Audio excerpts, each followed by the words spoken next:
Okay. Well, we're going to get started this evening, and we'd like to thank you so much for taking the time to join us here tonight. This is the first in a series of webinars that we will be hosting that will be focused on mental health. And the goal of this series is really intended to raise awareness around issues related to social emotional well-being, issues related to accessing mental health care, and common mental health challenges facing women asylum seekers and the kind of services that they might find helpful. We're hopeful that this series will provide support and a source of information to the community of women asylum seekers, as well as important information for those who serve as advocates for this community, or perhaps family members or friends of women asylum seekers. So I'm going to turn things over to Daniel Stern, who's a graduate student at Fordham Graduate School of Social Service and one of our students working on this important project. Daniel. Thank you so much, Dana. And thank you for your leadership with this project. We really appreciate everything that you do for us and the women. So women asylum seekers in New York City, the journey to emotional well-being, rights, resources, benefits, and barriers. I'd like to take a moment just to introduce the panelists. So we have Andreina, woman activist and co-facilitator. We have Lily, woman activist and co-facilitator. Veronica, MSW student, co-facilitator, and Sarah, an MSW student and co-facilitator, all working with her migrant hub and working really hard and investing a lot of energy into this particular webinar for you.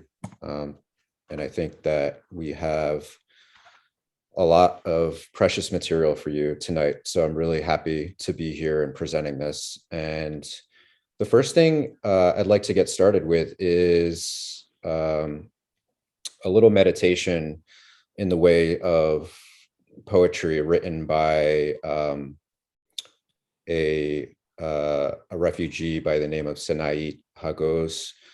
And this was written really as a reflection on her experience, and specifically in the context of mental health.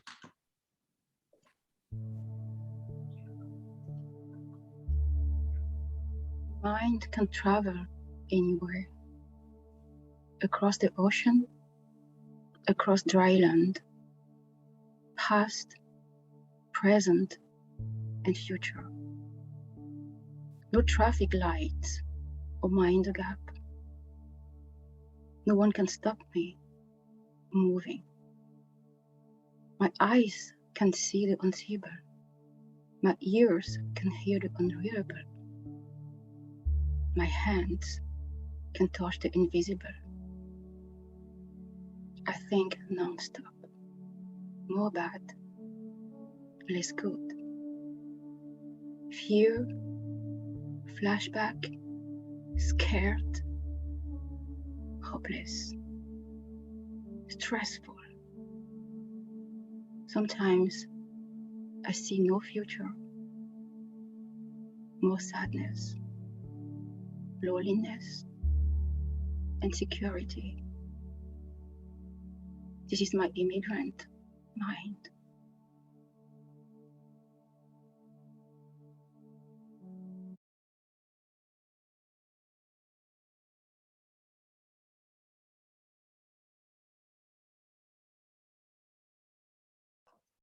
I'd like to just take a moment. Thank you so much for reading that.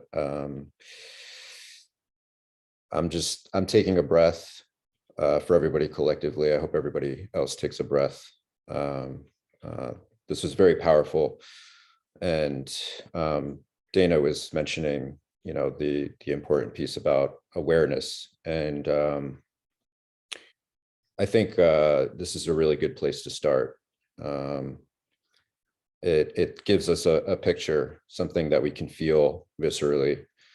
of what this experience is like, and for others in this room, what they may have possibly went through, and it gives some words to describe that. And this awareness piece is the beginning of the journey that we are presenting for you today.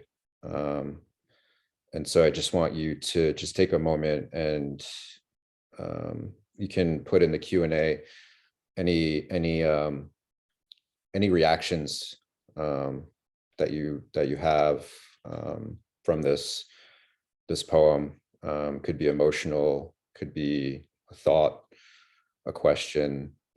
Just what is your reaction to this? And just take a moment.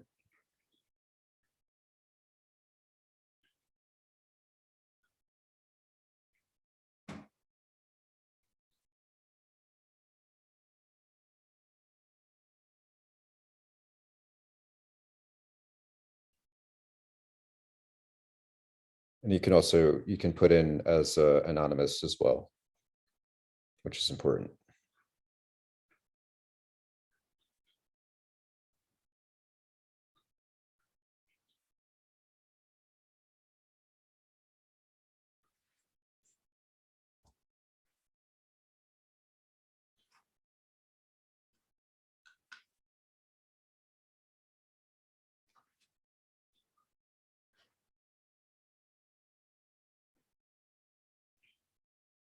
Do we have anything in the chat, or should we continue?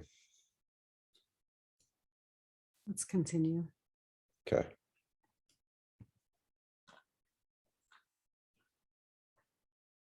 So actually, let me go back a second. I wanted to highlight actually something important, and this is the experience of seeing the unseeable and hearing the unhearable. This is an example of trauma, and this is a common experience as a forced migrant. And what can happen is that this will stick with you. It can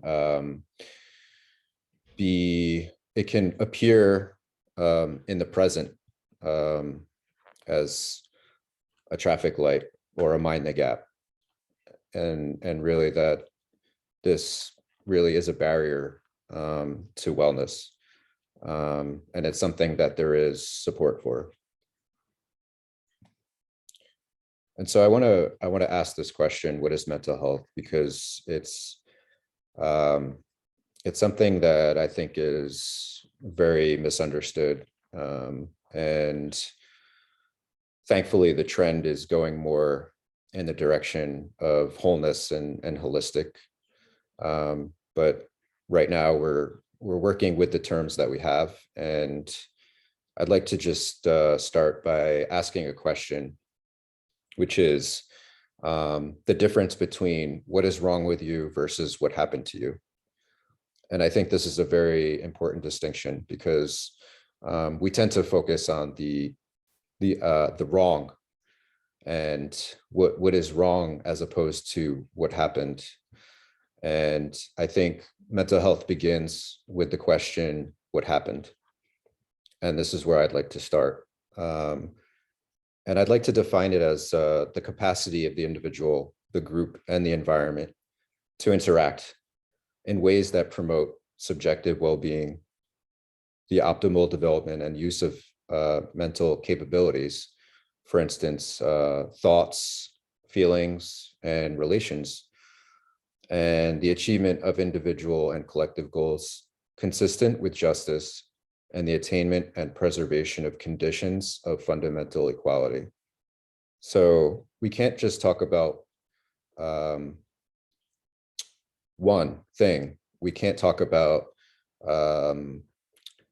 illness. We can't talk about disorders without talking about social determinants of wellness and well-being. And the importance is, in the context of migration, is that there are certain barriers that are faced,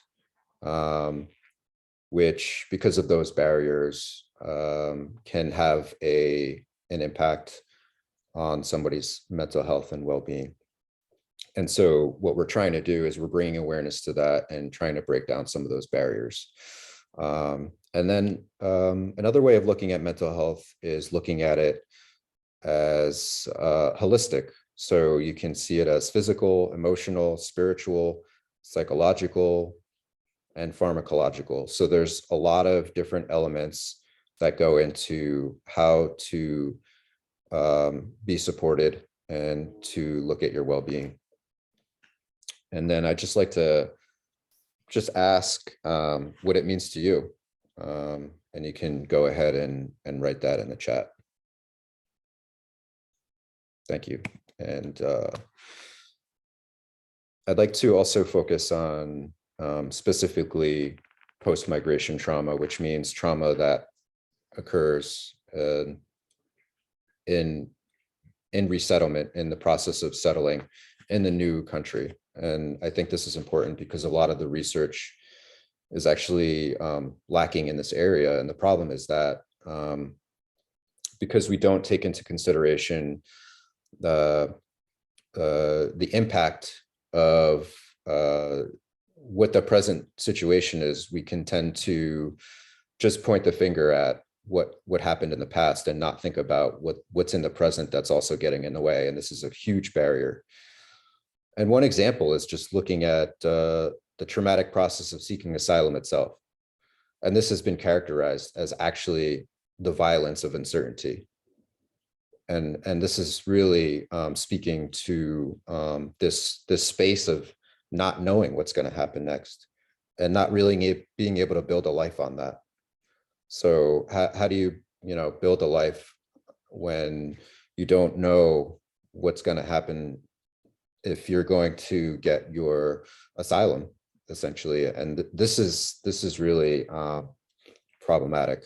And also, just another point is that being able to state your case is an important issue when it comes to mental health, because it does require you to tell your story, and that can be a traumatic process.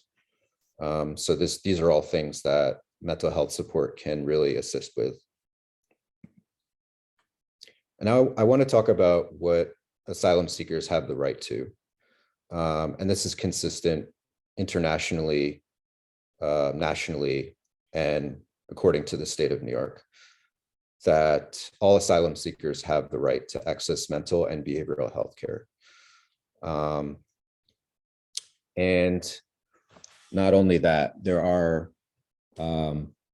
rights that are specific to the type of care that you can receive. So something that's really important is cultural awareness.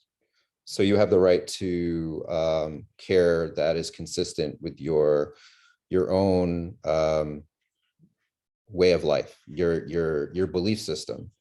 You should not be discriminated against because you have certain beliefs about what mental health is, and that's really what it is. It's you have the ability to say, this is what I need, and you can shop around and see who has this, who is offering this, and that is one of the beauties of New York, is that we have a lot of opportunities here, and that we're going to be talking about with you. And right now, it's my honor to introduce you to one of our women activists, and she has been brave enough to come here today to gift you with her story and how she dealt with mental health issues. Okay. Hi, everyone. It's a pleasure to me this night to be here. My name is Maria Andreina Zuluaga. I'm from Venezuela. I'm be part of her migranthood for a while. So I would love to let you know a little bit about my history.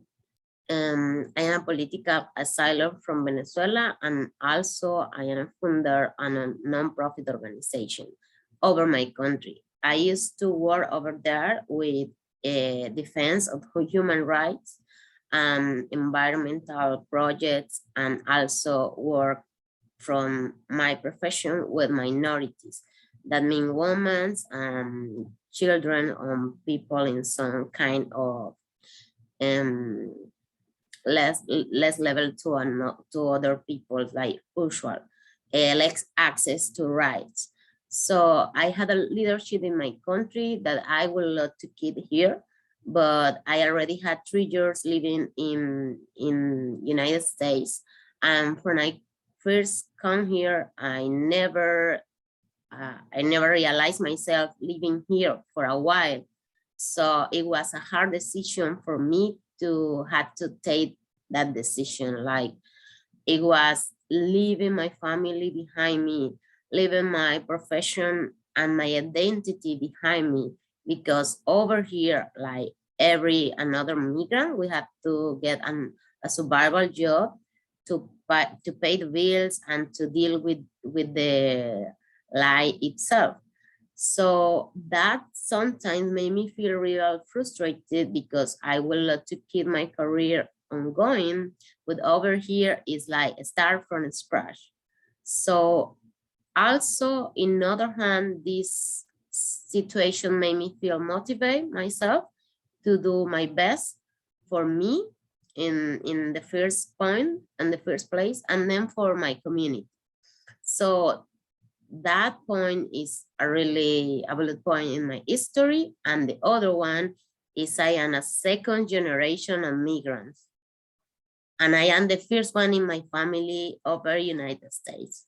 So my family moved from Colombia 40 years ago, escaping from the violence over there. It was real traumatic for my family, because they had to leave behind lands, properties, family over there, and then start for nothing in Venezuela. And it was a real, impactful history from where I come from. I was born over Venezuela, and then I've been the first Venezuelan in my family, and now see myself living here, making another history of migrants, made me feel encouraged to do my best, but also made me feel aware about my mental health and my process. And since I had a profession that had to be with mental health, with the psychologist, that made me feel more, or have more knowledge and tools to see my history, and be a little kind with myself. Daniel, could you please put the other slides? So my humanitarian work and working over Venezuela with political prisoner, that's the reason why get me in troubles with the government over Venezuela. In my country, we had an authoritarian government, so these people don't wanna another people to talk about rights, and they don't wanna young people talking about human rights or defense of human rights. All this persecution against my person made me have so many like nightmares over my country. I can also sleep well over there. I had a real crisis, first of all, in my country.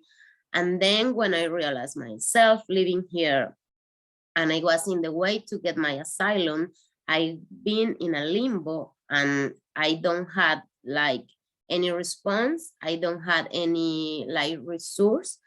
And in 2019, I had over here an adaptation crisis, which was a mental health crisis for my person.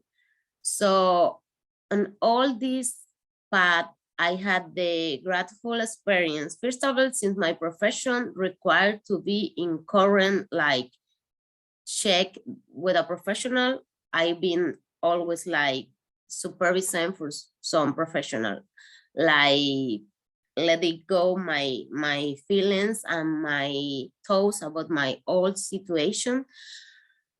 And that bring me a lot of support that which encouraged to me to move myself out and to require for my asylum and to move me like as soon as I realized I had to stay here, then I had to like had a floor to myself to say, okay, and you are here, you had to move yourself out, because if not, it will be more difficult for me. So thanks to this process, also with my experience, and I feel so fortunate to be part of an emotional support group due to COVID-19. It was in 2020, almost 1.5 years ago. I am be part on an emotional support group with an organization over New York, which the name is Refugees and Immigrants Service. So this organization allowed me to provide my service like volunteer.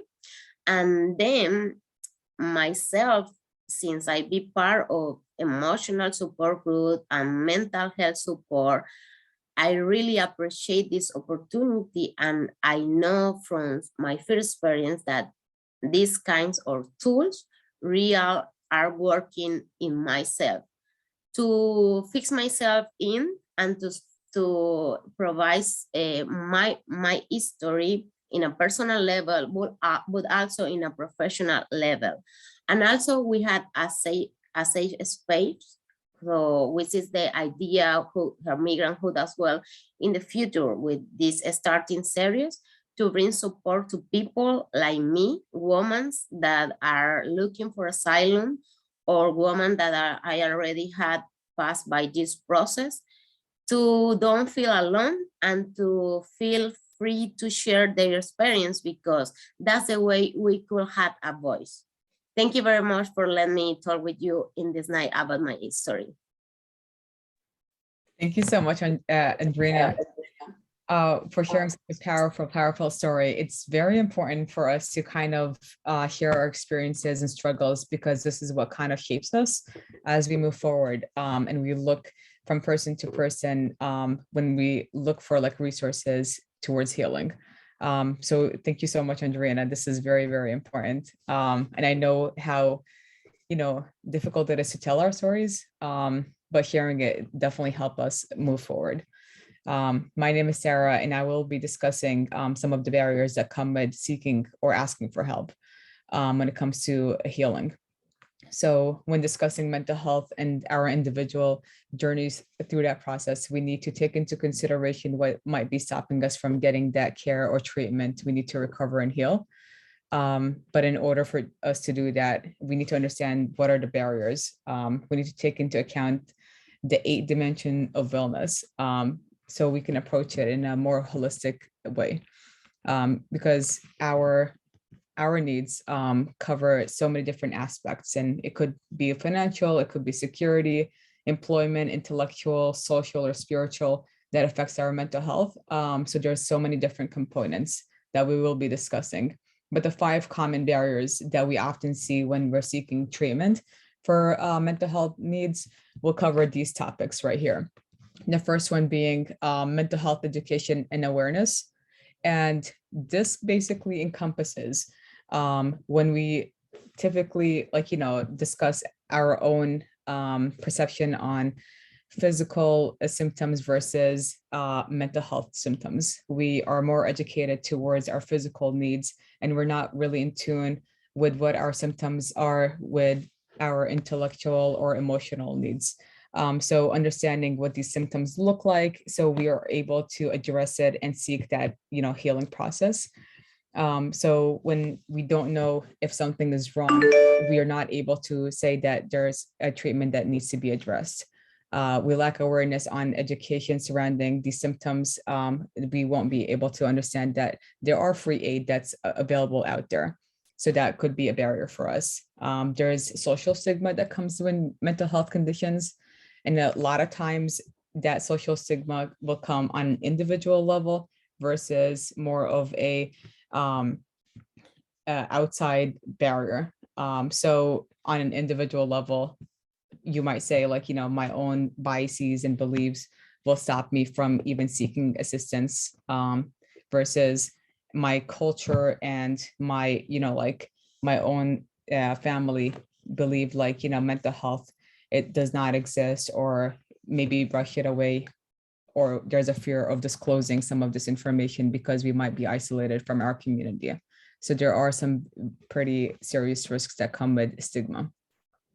Racial barriers is a big one when it comes to mental health care in general, to accessing this kind of treatment.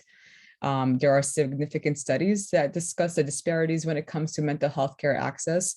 Many individuals will opt out of seeking treatment from certain mental health care providers if they believe that the therapist will not understand or empathize with their background or cultural differences and experiences. Financial barriers are some of the biggest barriers that we face right now, in many aspects of our life, but more so towards accessing healthcare and mental health care.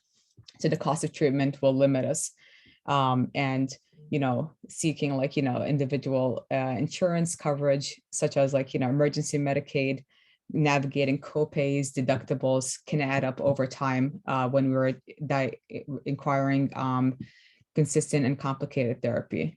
So the medication management aspect, how do we navigate through that process, could be a little bit more complicated when we add the financial part to it. But understanding that there is free and accessible mental health care out there is definitely important. And we will be discussing that in future topics. The last barrier that I did want to touch on is the lack of mental health professionals and resources. We are facing a shortage of healthcare workers nationwide in the United States, but more so towards mental health professionals and the resources that we are able to provide towards that. So while there are free resources for mental health care, sometimes there's that problem with like lack of like resources out there or lack of healthcare professionals. So you'll have like long wait times for an intake. You might face lack of diversity in a healthcare worker providing you with like therapy in your own language. There's going to be a lot of different issues when it comes to shortages in the mental health profession, but these barriers are some of the limitations that we might face when we're seeking mental health services.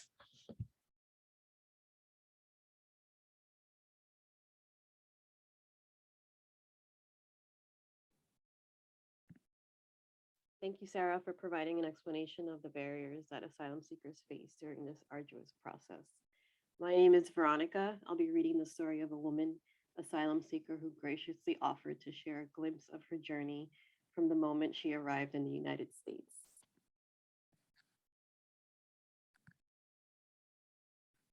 Dear all, my name is Lily. It is a pleasure to tell my story today to awaken awareness on mental health amongst asylum-seeking women forced to leave their country.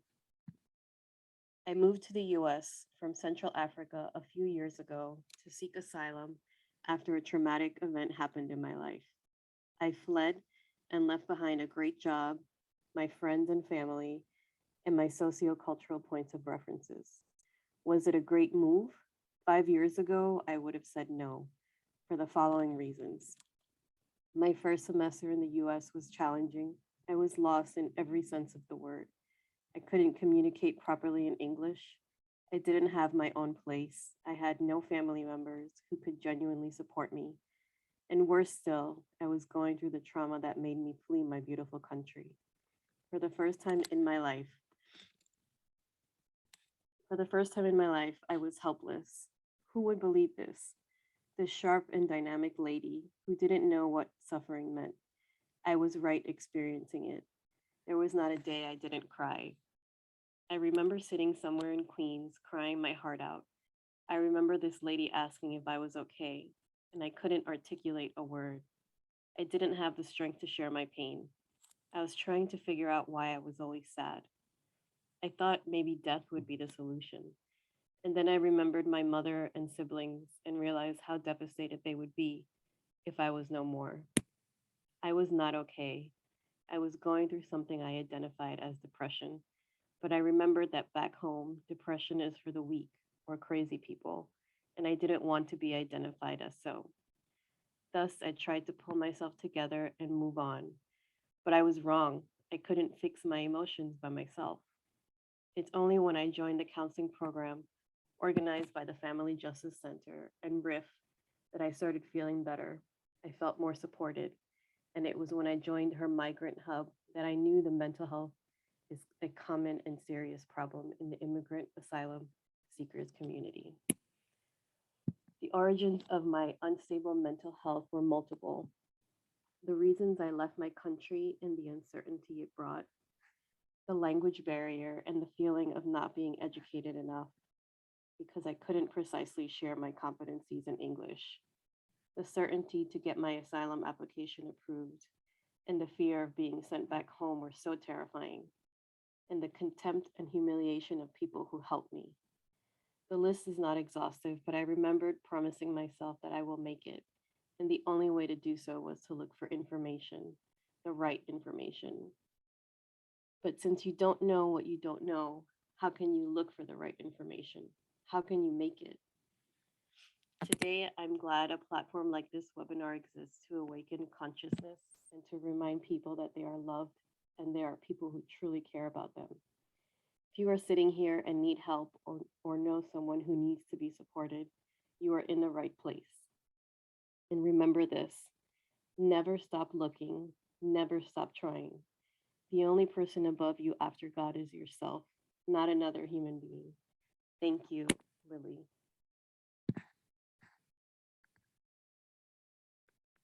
Thank you, Lily, for your beautiful story of self-reflection and strength. This next slide touches on a few positive aspects that Lily discussed regarding her mental health support that she received. Some of the benefits of mental health services include a bridge to survival and hope, which asylum seekers find that they are able to be linked to the community through social services.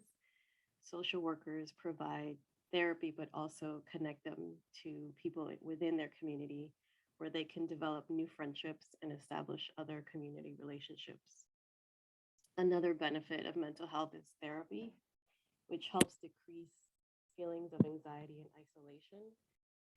Social workers can work with asylum seekers to provide self-care tips and also provide them a sense of security with a safe place to go.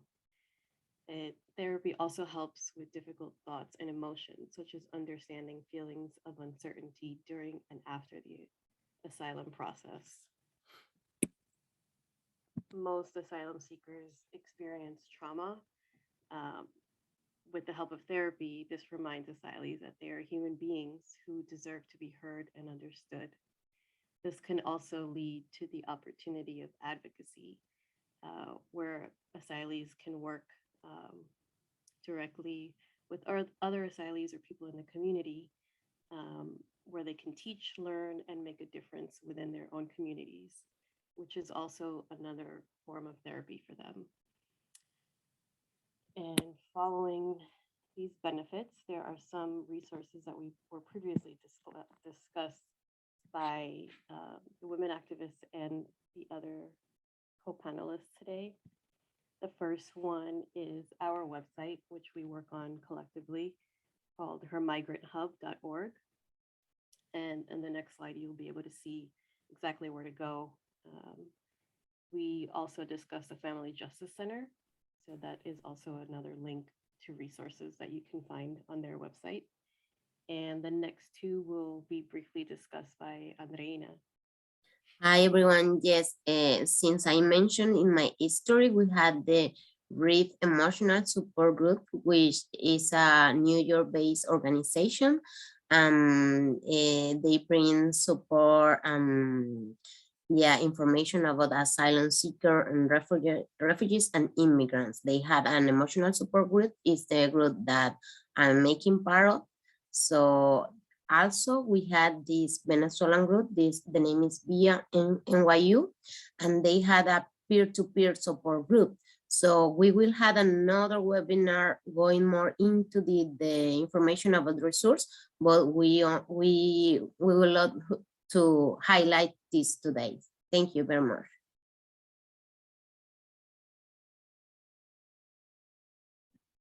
And so this is exactly what our website looks like, hermigranthub.org. In the health section, you will find not only health services, but you can find, so we talked about the social determinants, and you'll be able to find resources on education, employment, and domestic violence, a various array of support. And you can also search by language and location.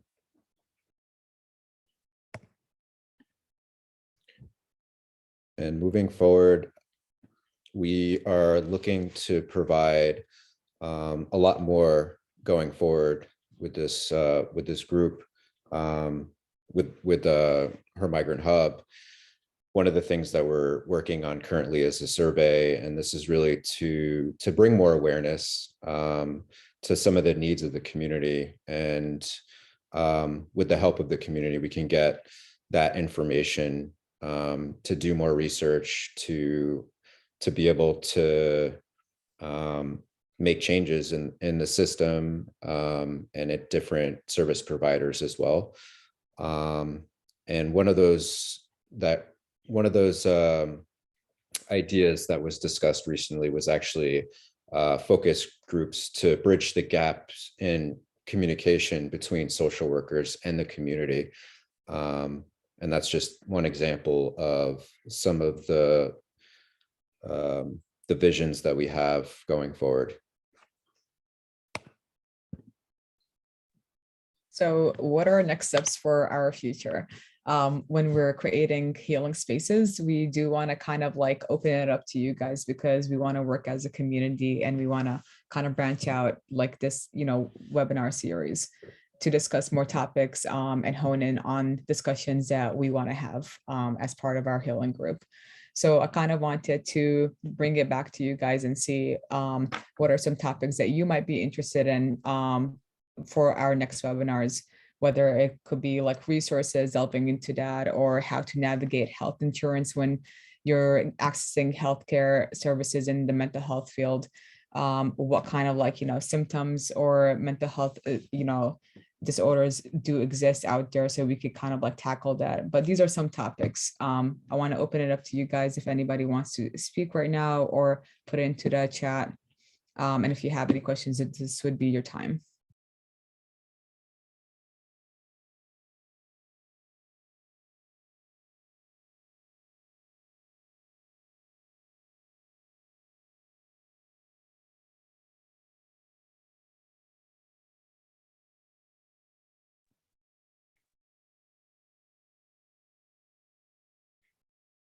Or any reflections on what you heard during this presentation,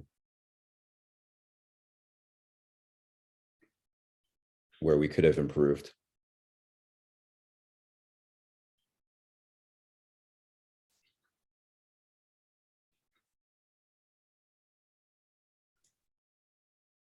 Maybe one thing that you're walking away with that you didn't know when you started off this evening that you think you could take with you to better support the people in your circle in this community.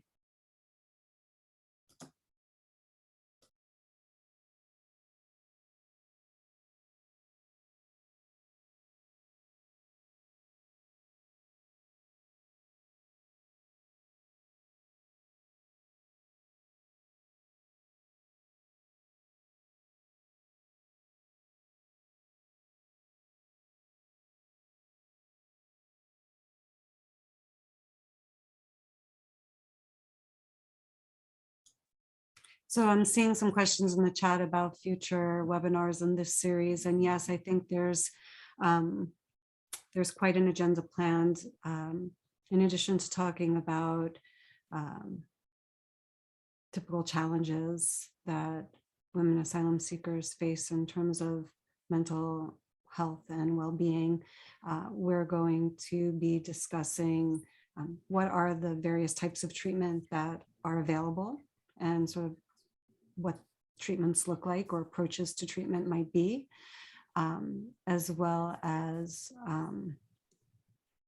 other information regarding how to access care, what resources are available in the community, so that folks know what to expect when they're looking for help and where to go to get it.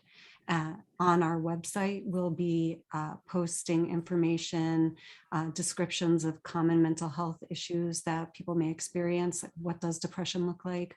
What does PTSD look like? What does anxiety look like?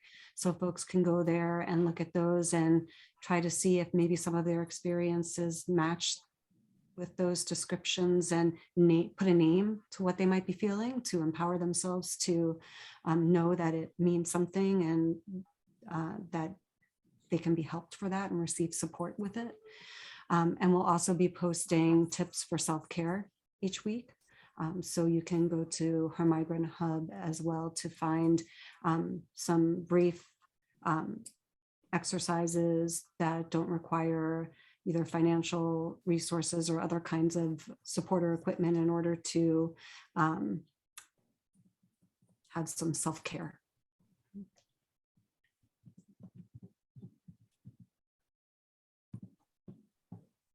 There are another comment about the survival job term was a great point for migrants. Can that be discussed by, with dealing with mental health? I feel it will be a real point to tell a conversation or a webinar in the future. Because yes, for my personal experience, it was something like, I mean, I don't have nothing against my work. I work in a restaurant like waiters, and I feel so proud about my work over there. And that's the work, that's the way my family raised me, because my mother is chef and it's a family around the food industry. So thanks God I had that like skill in my background, and I don't desestimate it. But to a professional person, I know in my community there are a lot of people that the adaptation process, it becomes worse because they don't have any another like office to do. They just only had like academic knowledge, and it's so valid to talk about that and to make something like it could be a real highlight point in your rebuilding your identity. Because if you are not able to deal with that, then you could put yourself like in the last part of the list to make progress in this country. So for my perspective, yes, it's a real good point to talk, open a conversation, or yeah, make, I don't know if make a webinar. Probably we could talk with the group about that and how they feel about that. But yeah, I think it's really important to, from the migrants' perspective.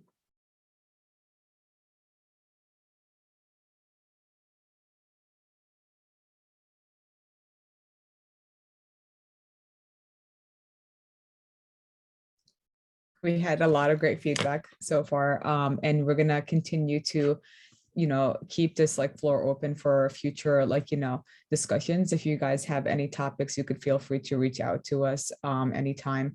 We do have the surveys up that if you want to fill out and discuss resources that might be helpful, for us or for our community, we could definitely, open that up a little bit more. So we will be having future seminars for our web series, and we are definitely looking forward to having you guys be part of it in the future. Just be on the lookout for a little bit more from us.